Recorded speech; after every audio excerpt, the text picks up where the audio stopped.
my sister says, the governor of Embu, who is also my sister and somebody I love and somebody we've walked a long journey together, politically.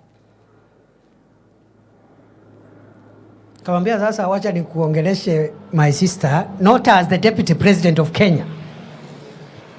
Wacha ni kuongelesha kama ndugu yako and your age mate. And you will do nothing about what I'm going to tell you. Amuliza Governor, how is it possible? You're the national chairman of UDA. You are a UDA governor and the national chairman of the ruling party. Your party leader, the president, comes to your hometown and is heckled. What reason do we have to have you on board as the... Yeah? How is that possible? It's not possible. Yeah. Vijana wanapigia rais hapo kelele. Ati rais amesema kitu ambayo labda hawapendi.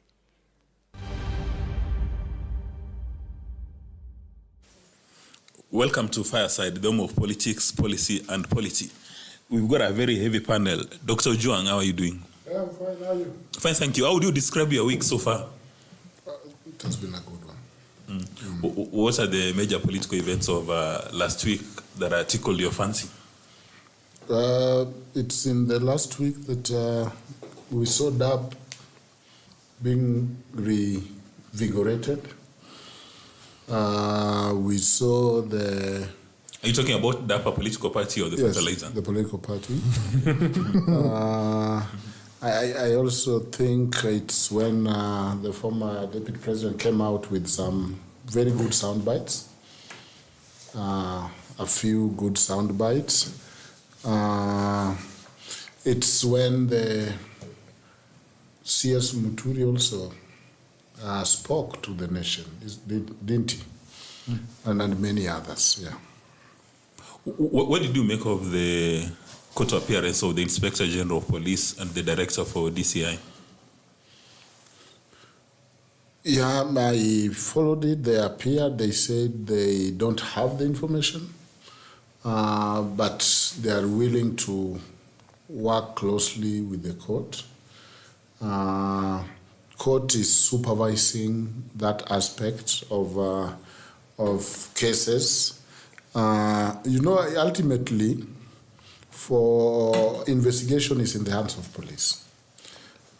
Court has no arm to investigate. And I think, but they enforce the law, they enforce the constitution, the investigation must be done according to the law. But the work of investigation is the police. And so whether you go report in court, it's back to the police must investigate.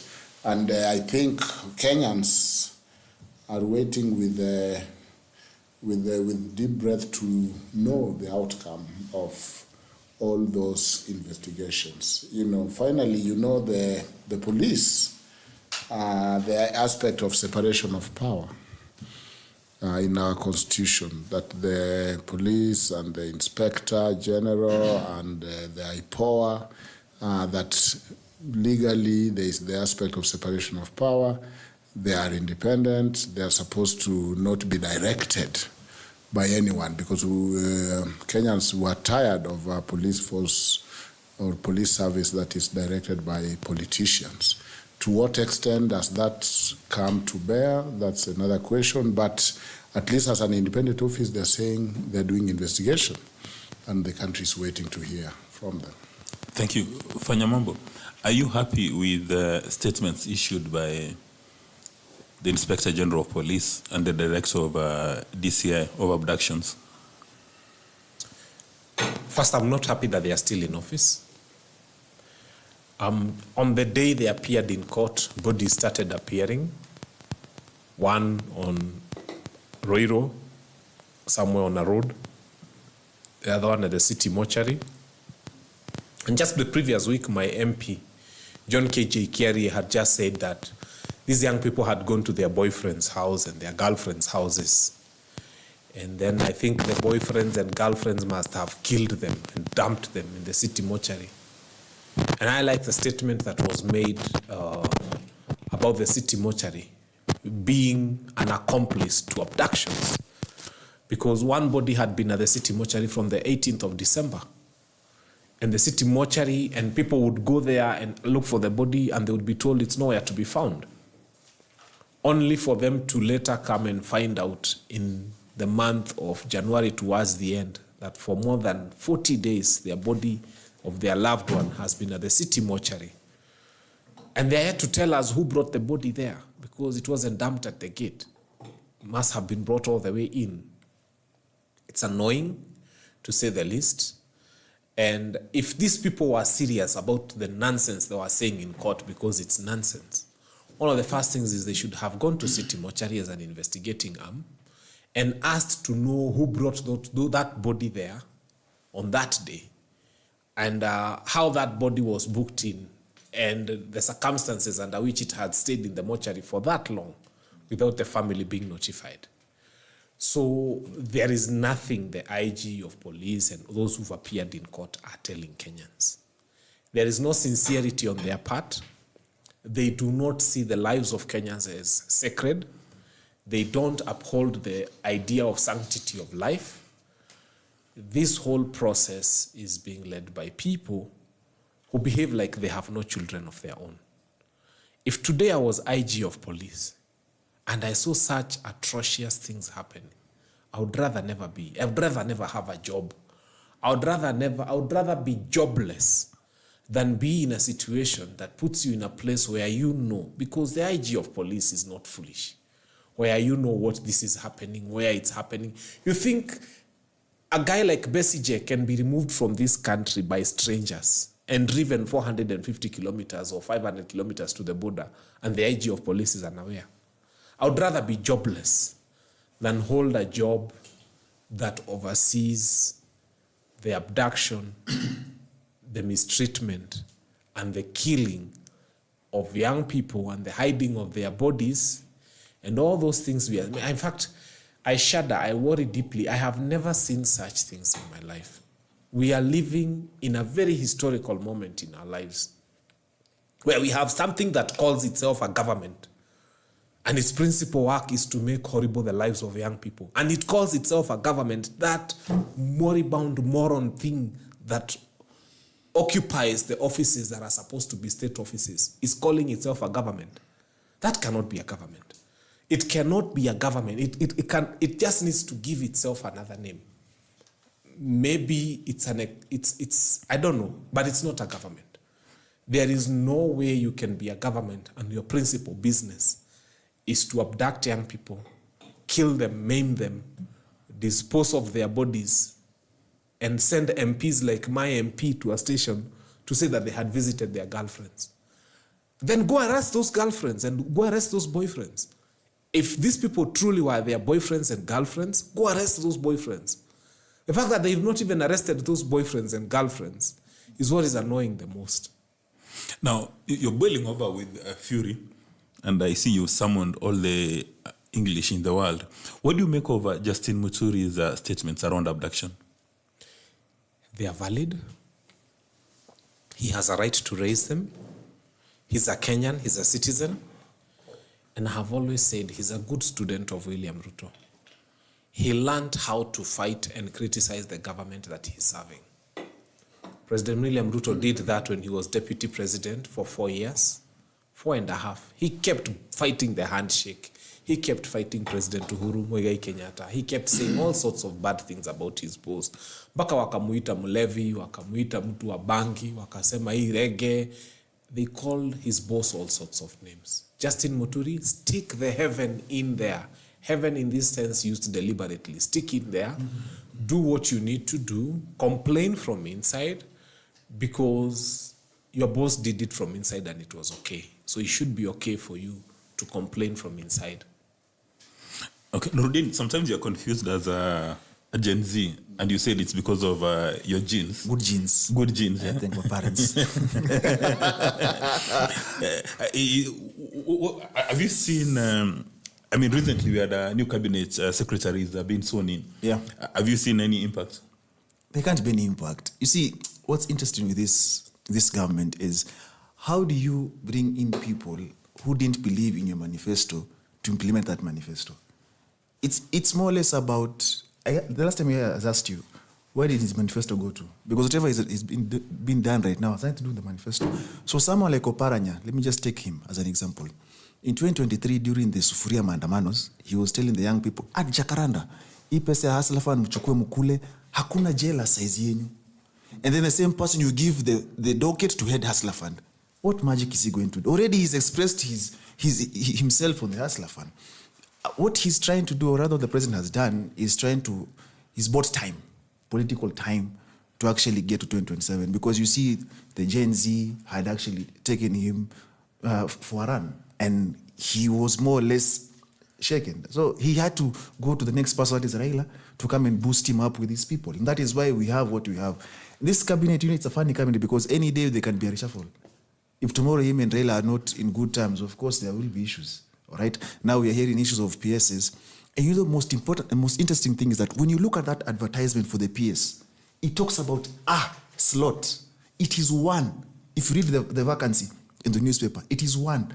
Explain to me why you have 1 or 9 people who are to go for the interviews that have occurred, and then you're talking about having 15 people who are going to come as PSs. It will be challenged in court. Because if the vacancy was for one particular slot, I think it was the East African one or something, one particular slot, why would you end up then making 15 changes as we are hearing? It will find itself in court. And then this government, they say, we are being targeted, we are being fought. It's because I don't even understand these people. They pay for legal opinions or legal advice, so what advice they give them. Because every single time they find themselves in court, they lose. Do you apply to be a PS? No, I haven't. And I would never apply to a PS under his government. I can never work with him. Okay. Because you cannot work with someone who advises you on how to advise him. That can never be me. That can never be me. I'm sorry. It can never be me. Mm-hmm. So you find yourself in a situation where... So are you suggesting when he wants your advice, he gives you... Yeah, he tells you how to talk to him. So it doesn't work, you know. Mm-hmm. And that is why this a case of sour grapes, that a probability of you becoming a PS is probably remote, so you have to justify... No, if I wanted... I have so many friends in this government. The easiest way is for me to use them, but I wouldn't. I have no time for that because my conscience... Your namesake. Yeah, my conscience, you see, thank you very much. My conscience cannot allow me to work for a government that is hell-bent on abducting people. Back in the day, there was a time when KOT, well, it was KOT back then, took CNN to task. When CNN said we were a hotbed of terror, and then we were up in arms, you know, we went after them. Even Trump, when he was president back then, he said some nasty things about Kenya. KOT really skinned him alive. Right now, we're the hotbed of abductions. In East Africa, we take you when we want to take you. Ask Maria. Ask what's his name, Besije. Anytime it's like we've opened our borders. It's like when an extension of other countries in East Africa. So they can do whatever they want to do, and then people will come and tell us, but there are no abductions in Kenya. Like he says, an MP will stand and say, people are hiding themselves. The worst thing about this issue of the IG and the DCI going to court, what I hate is, you see, I was very active in the Masengeli case. And what I hate is the fact that he was a contemner for so long. He disregarded court orders to appear in court until it was time for him to purge the contempt. You see, they know at the end of the day, even if they are declared that they are contemners, they have an avenue to come and purge. And then they get away with it. The day we take one person inside is when they'll realize that these offices they hold are for the people, not because you get a call. You see, the president told us, NPS right now is independent because they gave them funds. You know, we are not foolish because the same NPS still works under Interior. So what are you trying to tell us at the end of the day? So you've given them money, but the same IG comes and says, I have no information as to abductions. So if you have no information, who has to have information? Well, then how comes, explain to me the day that IG and DCI had come to court, bodies appear. The same day that Masengeli came to court, those who, the Longton brothers appeared. And then you tell us there's no one who's in charge of these abductions. So you're telling us you're a state that cannot protect us. But we are busy, we want to go and help DRC, but we can't protect ourselves. What nonsense is that? You see, we are doing a lot of PR that doesn't make sense. You see, the president has been on a PR campaign trying to get the attention of the US. Before I forget. he's been making statements here and there. Oh, they had that air accident statement. Oh, what statement. But Isiolo had a fire for a couple of months. He never said anything. These abductions that are happening, he has not helped. Then his brother, who is a PR master, just said something the other day. I wonder how he's feeling now. Just said something the other day, and he's training the US, the former president. So you can imagine that is what he wanted. When you come and start telling us how there's only two genders, that we know at the end of the day. So you're so pro-PR and you're trying to portray a certain image out there that while home, there are issues. Right now you want to be a peacemaker in DRC Congo. There are parents who have not seen their children since December. And not even since December. Since June, the people have been missing. And he talks about the city mortuary. A time has to come when this county government as well has to be taken to court. Now, Noordean, is there anything positive you can say about President Ruto's administration? You see, Morgan Heritage, I'm a fan of reggae. They say there's nothing to smile about. I don't smile about anything in this government. There's nothing to smile about. Every single day, he's a master of blunders. Every day, a new blunder. If you want to forgive yesterday's blunder, tomorrow's blunder makes you get more angry at the end of the day. I can see you're really furious. Now, Dr. Ojwang, was it a mistake for the administration to kick out Deputy President Rigathi Gachagua? Time will tell, but I think you are right that politics did not stop by the impeachment. It actually escalated, and we are seeing a lot of politics. But I think that Kenya is a very young nation.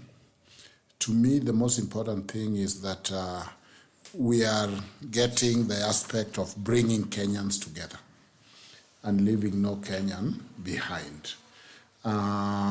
So the idea of broad-based, the idea of bringing Kenyans together is a novel idea. That, let us work on our skewed distribution of resources.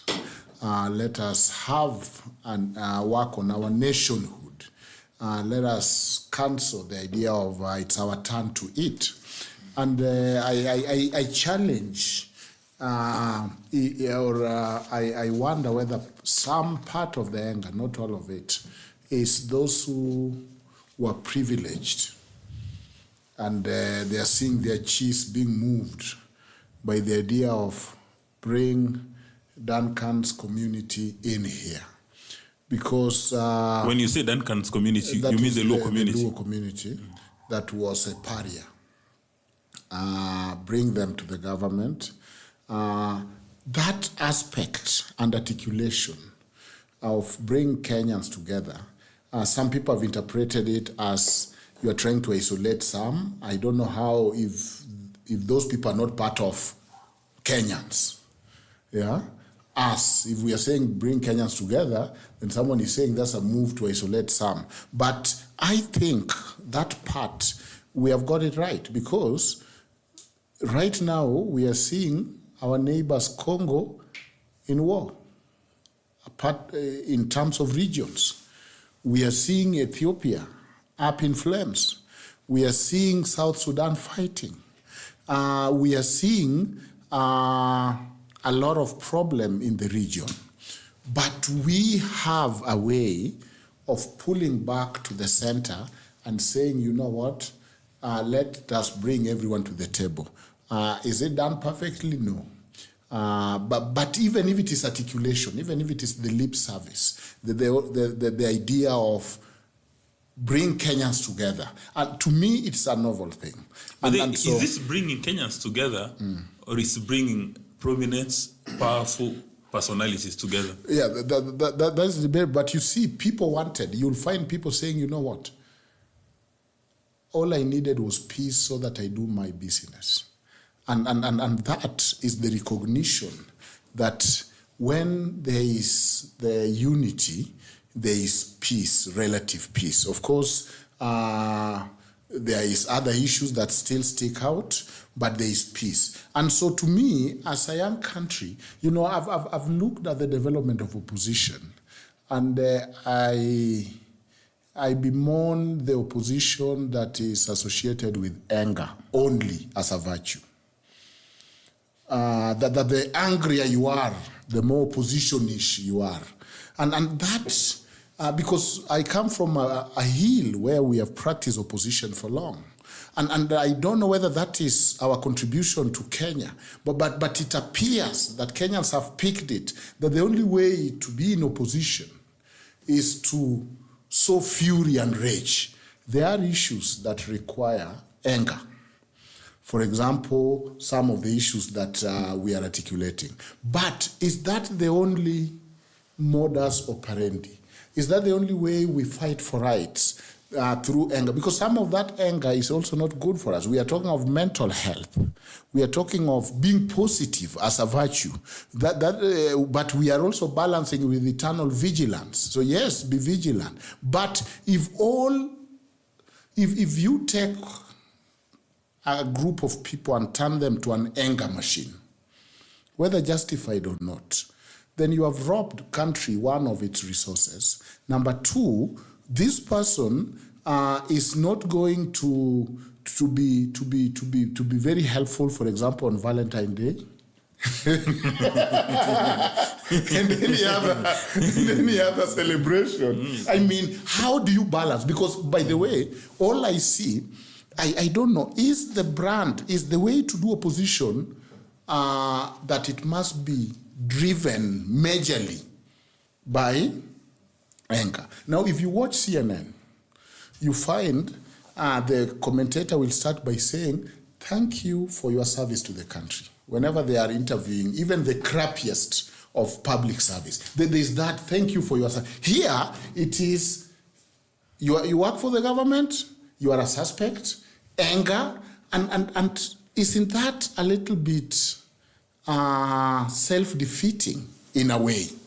Is that how Noordean has been behaving this evening? No, I'm saying that in the discourse, there is no discourse when all you hear is anger and the other extreme of everything is perfect. Where is the middle ground? I've seen people who have practiced opposition politics. I've seen Wamalwa who will watch cartoon and then go say very hard things. He could balance. But I'm worried that the way we are nurturing and the new generation that are picking this opposition work have narrowed it to rage, anger, fury.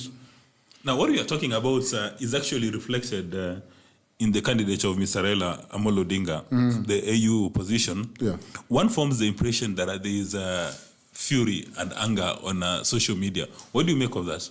It's entitlement. I mean, when it is nonsense, because look at the Djiboutian. That guy is qualified because he has been foreign affairs minister. Raila has been a prime minister, in jail with scars to show, fighting for human rights for Africa. He's a fellow countryman and someone without even masking themselves. Some even professors have no problem going publicly and saying, I'm decampaigning Raila. That they are angry. Angry about what? But there's a pattern to it. When President Obama ran for presidency, the Kibaki administration endorsed McCain. President Obama's dad worked with President Kibaki in Treasury as comrades. But the Kibaki's government stood and said, we are supporting McCain. So when I see this, it's tribalism. It's tribalism because here is a situation that Raila qualified for a seat. Raila is saying, you know what, my people are saying they want to work with the government. And if you go and listen to Raila's base, they're saying, this anger is not serving us. We want a way that we can work with the government, and because some people are taking advantage of our anger to polarize us, to marginalize us, to put us in the periphery, and we don't get development. Is the same Raila's political party that denied you? No, I've forgiven them. I've forgiven them, and but look at it this way: if you look at Kenya today, economic experts are coming and saying the economy is working. the experts in economy are saying the economy is working. It might not feel like it's working, and that is a better discourse because there is the micro level and the macro level. So you can go and ask, but Mama Mboga is not happy. Fair enough. But the indicators are there. This is an issue I've studied both devotionally and scholarly, that Kenyan economy Well, I mean, is what did you say? expanding. The first one was Devo? Kenya economy is expanding. That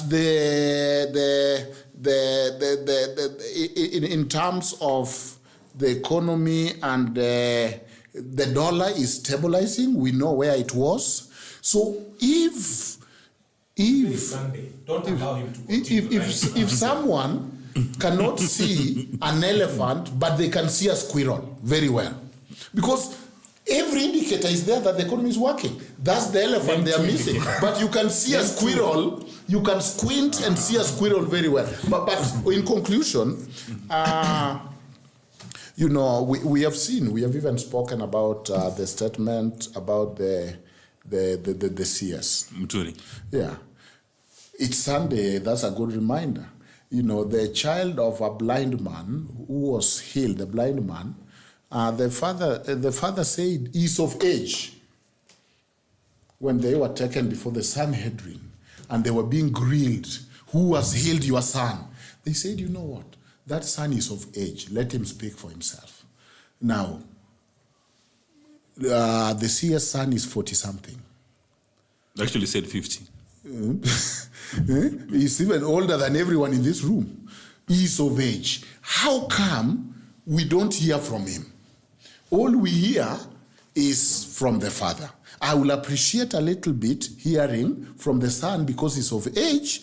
He can tell us. Because one thing, abduction is illegal. There is no excuse about it. But let us handle it case by case rather than in all cells. So if he was abducted, how come we don't hear from him?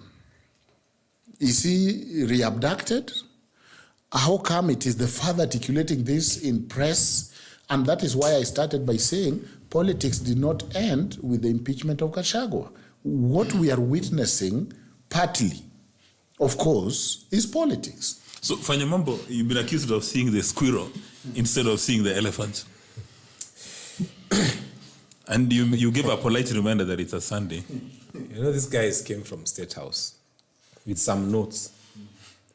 You know, when they removed the roof of State House, I think the roof carried some brains inside it. Now it's empty. It's uncovered. State House is horrible. And these notes are lying to us on a Sunday. First is the economy is not doing well. Okay? Even the president of Tanzania is on record having said that they have never witnessed the number of new companies they have registering in Tanzania from Kenya as they are today. Companies are closing down. We are not idiots, we know. Joblessness has increased. We are not idiots. By the way, take 1,000 shillings. And I like the fact that the media was doing this story the other day. And just go shopping with 1,000 bob. And the indicators are right there. These other scientific indicators are rubbish. Take 1,000 bob, go and see how much you will put on a paper bag compared to how much you'd have put on a paper bag in other different circumstances. I keep telling people, because they like telling us that one of their biggest economic indicators is the price of unga. And I told them, my friends, when it rains, whether you like it or not, grass will grow. So let's do simple explanations. And when grass grows, cows have a lot of fodder.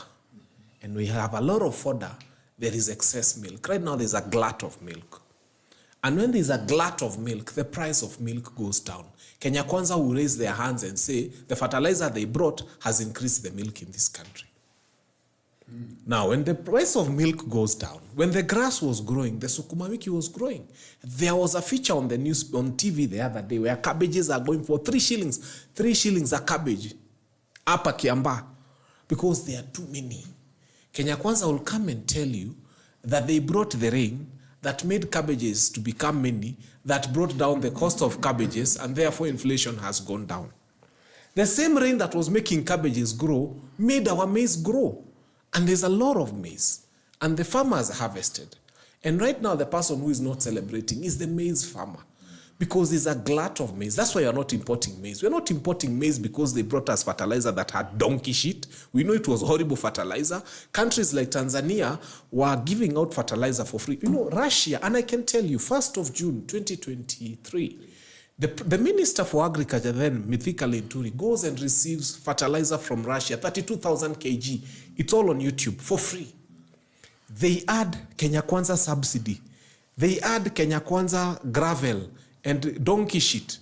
The subsidized fertilizer that was zero from Russia becomes 2,500. And we are supposed to clap for them. So this thing of Kenya Kwanza taking credit for inflation, they shouldn't. Because the first item that went down was milk. And if you want to know, when you see the prices of milk going down, just know that the prices of cabbages are going to follow. And then the prices of short-term crops like beans and cereals and dengu will also, because Ukambani planted a lot of dengu was available. It's a substitute to so many other things. And rice also did very well. So inflation had to go down because God is very fair. He said, I cannot give you Ruto for president and then I give you drought. I just have to be fair enough and give you rain, otherwise you'll die. And God in his fidelity made sure that we have rain because we have Ruto in State House. And when we have Ruto in State House, life is horrible. That's why the cost of these basic commodities are low. It is simple things that a Kenyan can understand. And ng'ombe ikikula nyasi, maziwa ikiongezeka, they can see, they can do. So don't tell us the price of living has gone down. God has just been fair and faithful. I mean, make sure hata hapo kwetu sahi kuna terere tu ina grow wildly. People can just eat. Now, about Rigiji. First, I was in Wamunyoro on Friday. You paid him a courtesy I call. was invited. You went to kiss the king's Na ring. nilikula chapati kwa Rigiji. Haikuwa mbaya sana. Na mchele? Na mbuzi zilikuwa zinachinjwa tu hapo. Na mchele? What I like about Rigiji right now, anybody who knows me knows I have really fought that guy. In fact, I used to fight Ruto and then I would fight Rigiji double. But then, when I watched what he was doing, you know, we have been throwing arrows and then these things you call injections. Rigiji has got something called ICBM, Intercontinental Ballistic Missiles. Chua, boom, chua, boom. I mean, the president works for six days in Western. Rigiji kills it in 3 minutes. He tells the people of Western, hata sisi tuliambua mwadhani ya gosho. And that clip went so viral in Western. President kazi yake yote Western iliisha. Rigiji has got ballistic missiles. Some of us used to think we criticize this administration. Today he has told the people who are receiving money from this administration that hii pesa hata ukiona si mzuri sana. And I tend to agree with him. Because he's a journalist called Olani Kalu who once did a feature of what politicians do with their money and places they take it and things they do to that money. I'm not saying this administration is part of it. I'm also not saying they are not part of it. But it's something you need to watch. What politicians do with the money before they bring to mwananchi. Mtoto wako alikuwa number 1 ukiletwa hii 100 ya campaign anaanza kuwa number last. Anyway, so Rigiji is selling them. Even if you love your wife and you go to that DP residence where people are being given money, don't take it home. Go to the shopping center and finish all that money there. Na isipoisha tafuta yule mtu unachukia sana mwenye uko na deni yake umlipe deni na hiyo ni pesa ya kulipa nayo madeni. And I agree with him. I think this is a season to pay our debts. Just find your way to the DP's residence where money is being given out, or Kenya Kwanza money. Take it and use it to pay hustler fund and all sorts of horrible debts that you may have. And if you have money from Shylocks that you owe them, use Kenya Kwanza money to pay Shylocks, because this is not the kind of money you want to take for your family. Inaweza kuletea shida za aina special. Because it's our money being used for the wrong reasons. I mean, right now, you know, even a lady just saying that SHA is not working. You see how she was dragged like a thief. And it was true. This horrible thing. In fact, their own MPs, Kimani Ichung'wah, for the first time, I agree with him. Ukisikia Kimani Ichung'wah imesema SHA is not working, then indeed this rubbish is not working. And you know what they were doing, this untruthful government is... By the way, why do you defend them? You know, if SHA is not working, hire bloggers to say it is working. And then you pay the bloggers so well to say it is working. Who does that kind of nonsense? And then Kenyans go to the hospital and they experience this rubbish is not working. So my good friend, in as much as, you know, me, I know his predicament. Let me tell you. He comes from the lake. And he can tell you as a man who is from the lake. Lake Naivasha? No, Ingine, the big one, Lake Victoria, the lake that is bigger than Rwanda and Burundi combined. That one. Now, na Rwanda inatusumbua. Now, Lake Victoria ni kubwa kuliko nchi yao. When he's on the lake, if you're in a canoe and you don't know how to swim, and there's a guy paddling a canoe, and he tells you you're very foolish, you don't tell him I'm not foolish. It's in the middle. The crocodiles are there, the hippos are there. You just tell him, yeah, I agree. I kind of think I'm very stupid. He tells you even your mother is foolish. You tell him, I agree. I don't even know why my father married my mother. You help him to insult you. Because the alternative is these crocodiles and the hippos. But when you get to the shore, you don't even grab him by the front side of the shirt. Unakamatia hapa. Ati nani mujinga? Bama ya nani mujinga? Raila Amolo Odinga right now is in a canoe. And Ruto is paddling that canoe. And the fate of that canoe will be known on the 15th of this month. And so Raila Amolo Odinga, hata akiambua wewe ni mjinga ananyamaza. Akiambua watu wenyu ni wajinga ananyama. It's not because he likes what Ruto is telling him or where Ruto is taking him. He's just in the middle of a canoe. And if Ruto was to bolt out, the crocodiles would be on Raila. He has another 14 days, I thank God, to just suck up to this nonsense. After the 15th, it will be clear whether he's going to AU or not. I have always wished him well. He's the Kenyan wearing a Kenyan t-shirt to that thing. And I pray for him. Because if it wants to win, I mean, he deserves to win. If he wins, well. If he doesn't win, he comes back. He's still our son, we'll still love him. We'll never hate him. He's made a few mistakes here and there, but his good outweighs his bad. So let us not fight him so hard. Finally, I wonder why he's looking for the AU chairmanship. Because AU is a useless entity. The most horrible creature that was ever created by Africans. There is war in Rwanda right now. Sudan has been on fire. Most of the region is unstable. And we've had African Union. It's a tenderpreneuring entity for sons of presidents. There is nothing that African Union does. If African Union had common sense, one of the first things that would be happening now, we would be having men in blue berets in Rwanda. In DRC. And they are protecting civilians and telling the army, you go to the bush. We are here to protect pregnant women and children. We are here to provide them with food, with shelter, with clothing, with water. There should have been an African Union peacekeeping mission there by now, before you even have any other conversation. Right now, your head of state is making pronouncements that are making things even worse on that side. These people support that kind of guy, I don't know why. But he's making pronouncements that are making things very bad in DRC. If the African Union had common sense, one of the first things they would have had is a permanent peacekeeping mission. But where are our boots? Haiti, a country that doesn't help us. I mean, how many miles away from here? A horrible decision. We have our boys in Haiti, and we're not being told about their life. We're not being told whether they are alive. We're not being given briefs. I like Mutahi Kagwa, who used to tell us about Corona. Even children wanamuita yule mzee wa Corona. But at least he used to tell us about what is happening in the Ministry of Health. We don't know what is happening to our sons and daughters in Haiti. So I am submitting to you that the African Union, for now, has proven to be a useless thing.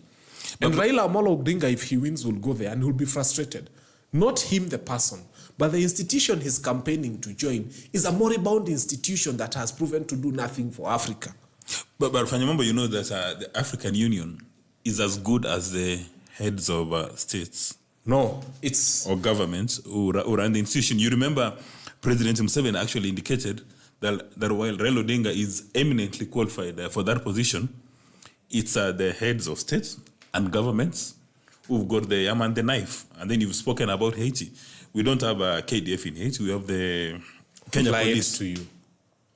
Who lied? So it's the KDF in Haiti. Let me tell you. And I want to be quoted on this. We have a lot of our KDF in Haiti masquerading as policemen. Our policemen would not be able to handle the situation. Are you casting aspersions on the integrity of KDF? What? I'm not casting aspersions on the integrity of KDF. I'm just telling you the people who were able to recapture the airport there were our army. They were not our policemen. Okay. And I wish they would come here and recapture ours from Adani. You are recapturing other people's airports and yours has been taken over by a cartel called Adani. First come here using the same skills you recaptured some funny airport in a country the size of Isiolo in the middle of nowhere. By the way, it's the size of Isiolo, that country. That Fanya Mambo, you must be aware that the Kenya Police Service has got specialists, police In abduction. officers, highly trained. In what? Where are they not getting abductors? You're highly trained and people are being abducted in your country and you have no idea. Can you stop using highly trained in the same sentence with people who are being abducted and your country has got no idea? Now, Fanya Mambo, you have successfully mixed issues, but Noordean, your namesake, as I say, you was in charge of DPP, and Rigiji made some allegations. He said that corruption is a domiciled state house. A number of people who erroneously think that you are Gen Z have been asking the question, when did he experience the Damascus moment? When did he realize that there was corruption at state house, if at all? And would you say that Fanya Mambo's visit to Wamunyororo, that is a beneficiary of corruption? I mean, he says alikula mchele na chapati. First and foremost, my namesake has really put our name in the mud. You know, that name has a very serious meaning. You know, the name Noordean means the light of the religion. That is Nur and then Din, Kiswahili. Ta Dini. So light of the religion. So the things you're being accused of, do they go in tandem with your name? You know, and that is something I hate and I wish you could do better. To Fanya Mambo. You see, there's no problem having a visit anywhere. You can visit anyone. It depends on why you want to visit somewhere. As long as you don't visit State House. You see, it depends on why you want to visit, all right? It depends, you see. And from inception, I have never been a fan of the deputy president, the remarks he used to make about shareholding from 2023. Some of us were saying those things. We were saying, come on, evil. Then, shareholders walipe tax, wengine tukae bila kulipa tax. We never supported that. But I'm happy that the president has made his own weapon, his own atomic bomb, and it's detonating on him. And I'm happy. You know, I never thought Gachagua was funny until Juicy when he spoke. Then I realized, so this guy can actually crack me up, you know, other than the fact that there's some things he used to spew back then that he used to support. And this stems, I wonder why when people get into office, why do you lose, Babuino says you sell or you lose your brain cells. Why do you lose your brain? Why do you support anything just because of supporting? Right now, JB is being told, Muturi is being told, when you are Speaker of National Assembly, things will happen. Why did you speak up? So, because he didn't speak up then, he shouldn't speak up now. It doesn't make sense, you realize. Because this government was the one who used to tell us, only a fool doesn't change its mind. So, back then, they were bright, but right now, people change their mind, they're fools. You see, it's quite hypocritical. And I also ask myself, people are saying that JB's son is 50, is 40 years. Let me ask you a question. When do you stop being a child to your parent? Which people are you referring to? I've heard him say that. I've heard so many people, people from the government are saying that the child is 50, is 40 years. When do you stop being a child to your parent? And when does a parent stop taking care of the child? This is your child at the end of the day. You can speak up. You're right? And you see, this government, I keep saying they're a government of blunders. JB made a statement, and they are so dumb that they called him to record a statement. What do you expect? He's going to spill the beans. So once he spills the beans, you get angry. You asked him to go make a statement. All right? And so, right now, Gachagua is doing to them exactly what they used to do to Uhuru. So, mkuki kwa nguruwe ni tamu, lakini kwa binadamu chungu. So, when it is done to you, it's bad. All right? Today, here Dismus is saying, unajua Gachagua, hapo mbele, we might need him. He might come back and we need him to mobilize. Also, now you know it's important. Hypocritical. You removed him because you don't want to associate with someone who's tribal. But because you might need to have an alliance, now you should come back. It doesn't. You see, and that's why I say this. They pretend that they care about Kenyans. They pretend that this country carries itself as, the president of the day is all-knowing and is omnipresent. And that is why his statement he talks about on DRC Congo, when he said, I've talked to the president of France, which brought about an uproar. Macron. And some are saying that might actually harm Raila's votes. You know, I don't hate Raila, but I wish he gets what he deserves at the end of the day. If it is a win or a loss, that depends on whatever he deserves. But and that is why I go back to that. When people say that those who, for example, I've not said I wish him bad. I've just said you've just done a diplomatic manner. Again, listen. You've just done it. Exactly. You just done that. When people say, for example, you see, when people when people say that those who are, like he said, that those who don't want him to ascend to the office, I'm not saying I'm one of them, those who don't are tribal. I don't think it's true. I have friends who are not quote-unquote Kikuyus, because I think that's what they're trying to say. They're not Kikuyus, but they don't wish him that. Because some of them say, you see, to us, we saw him as a savior. We saw him, and that's what I was saying, when we were demonstrating, we were saying, you know what, you stay at home, you've taught us, let us liberate. So they feel that they took this guy, the president that is, to a corner of submission. And then, like, if you watch WWE, it was like, he is Jey Uso and he's Jimmy, and the party. So he came in and he saved him. That's why they feel aggrieved. Of course, he has a right to decide whatever he wants to decide. He owes no one anything, right? But I understand those who come from that point. I'm playing devil's advocate. Moving forward to him talking about people who are angry when they don't talk about this government. Man, this government can make you happy. This government you cannot smile this government. I think I've lost my smile, kidogo. You know? And I understand those who are, he says those who are angry and they're in opposition. First and foremost, the people are never in opposition. And when people criticize a government, it's not because they hate the government or they hate the person that is in the office. It's because they want good governance, all right? So we're coming from a point where, if you say Kenyans are angry, yes, I do agree, because we are suffering from historical issues. To date, we've never solved the TJRC report, the Dungulan report. Things like Ogala massacre are never solved. And so you understand why Kenyans, Kenyans and the government are always in a toxic relationship. You see that toxic ex that you just deal with, you don't want to deal with that, but you have to. That toxic baby mama or baby daddy, the one you just have to, because you have to coexist. And that is how we have moved as a country, but we need to change that. And that stems from people having a different opinion and voting differently.